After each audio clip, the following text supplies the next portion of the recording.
Cara atasi bocor plafon gipsum agar tidak ambrol, kasih jalan air.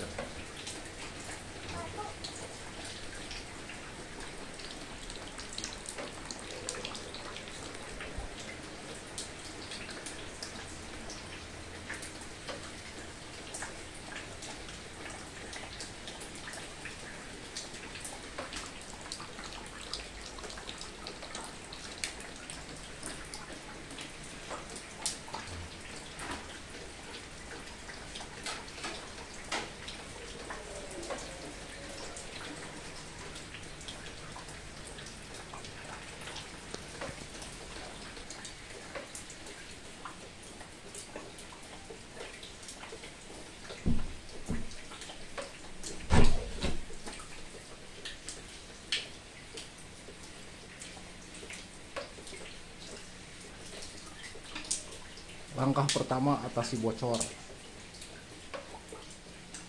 di plafon gipsum, kasih jalan keluar air agar tidak ambrol.